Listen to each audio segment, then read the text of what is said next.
जय बाबा स्वामी, जय आत्मेश्वर। आध्यात्मिक सत्य ग्रंथ पठन का आज 12वां दिवस है और हम हैं पृष्ठ क्रमांक 119 पर। आत्म साक्षात्कार, एक दूसरा जन्म। 15 मार्च 2007 गुरुवार। गुरुदेव कहते हैं, एक कहा जाता है पक्षी के दो जन्म होते हैं, एक बार अंडे के रूप में जन्म और दूसरी बार अंडे में से बच्चे के रूप में जन्म। इस प्रकार से पक्षी के दो बार जन्म होते हैं। पहला अंडे के रूप में जन्म पक्षी की माँ देती है और अंडे में बाहर निकलने के लिए वह स्वयं भी प्रयास करता है, लेकिन एक निश्चित समय सीमा के बाद अंडे में से पक्षी के रूप में दूसरा जन्म होता है।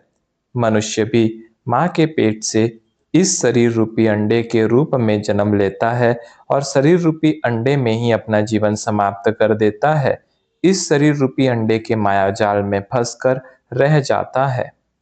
अंडे के आवरण से बाहर आत्मा के रूप में जन्म लेने के लिए फिर उसे माँ की आवश्यकता होती है। एक माँ है जो मनुष्य के शरीर को जन्म देती है और सद्गुरु वह दूसरी आत्मा की माँ है जो मनुष्य के शरीर रूपी अंडे को तोड़कर मनुष्य के आत्मा को जन्म देती है। प्रायः देखा गया है, मनुष्य शरीर रूपी अंडे में ही जन्म लेता है और उस मोह माया के अंडे को ही शरीर समझता है और उससे बाहर निकलने का प्रयास ही नहीं करता है और सारा जीवन शरीर के मोह पाश में ही समाप्त कर देता है।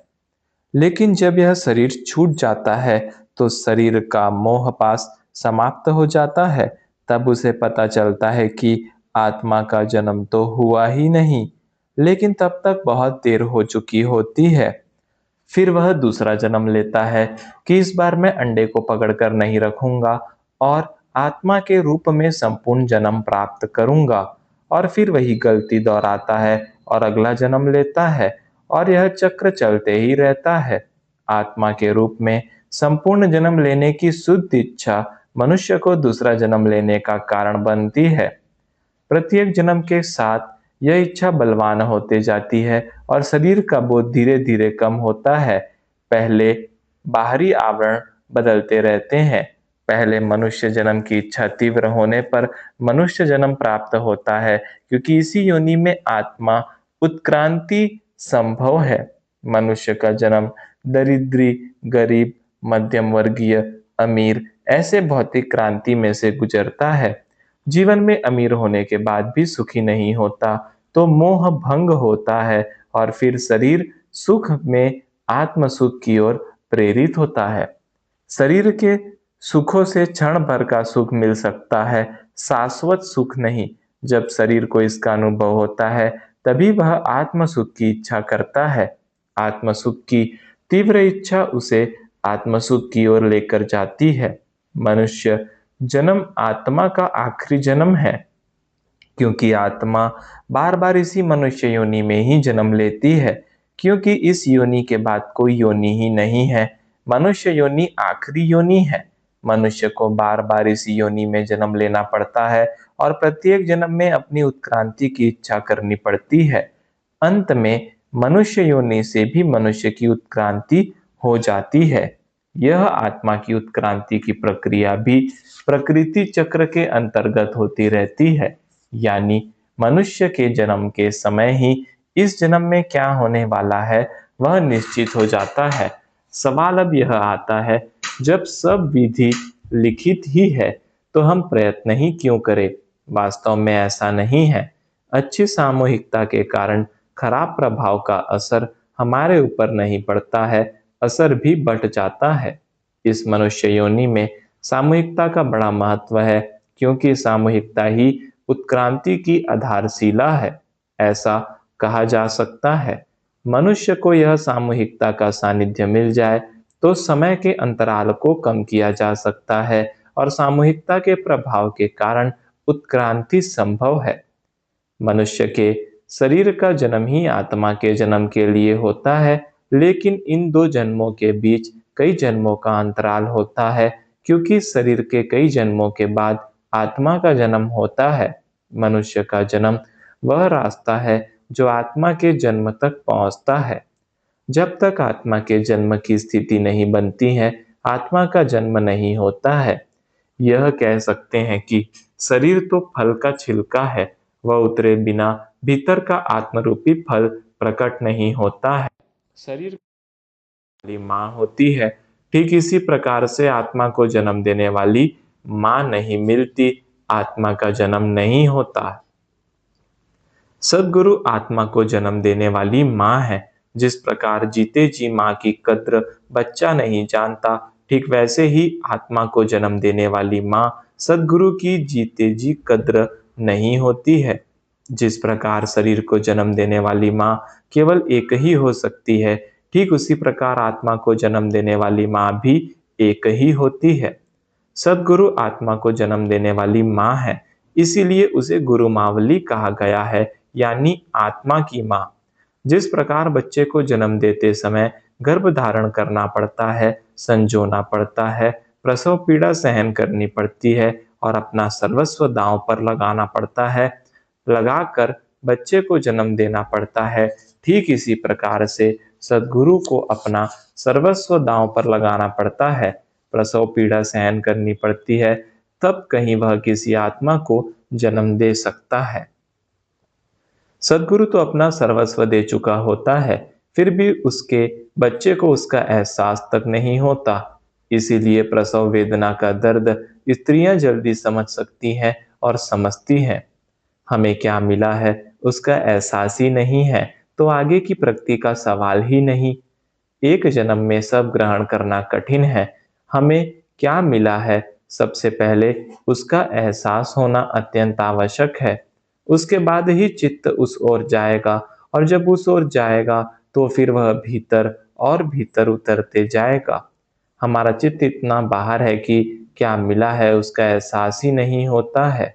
जो मिला है उसका अनुभव शारीरिक स्तर पर नहीं किया जा सकता, क्योंकि ऐसी अनुभूति पहले कभी शरीर को हुई ही नहीं है। शरीर के स्तर पर, बुद्धि के स्तर पर इस अनुभूति को समझा नहीं जा सकता। इसे सिर्फ आत्मिक स्तर पर अनुभव किया जा सकता है। जब हम अपने प्रत्येक जन्म में आत्मा के जन्म की इच्छा करते हैं और जब यह इच्छा बलवान हो जाती है, तब हमारे जीवन में किसी सद्गुरु का आगमन होता है। सद्गुरु समुद्र के समान होता है। जिस प्रकार नदियां, नाले अनेक होते हैं पर समुद्र बहुत विरले होते हैं, ठीक उसी प्रकार सद्गुरु बहुत कम होते हैं। समुद्र कभी पानी की बूंद तक पहुंचने का प्रयास न करता है, न कर पाएगा। अंत में बूंद को ही समुद्र तक पहुंचना होगा।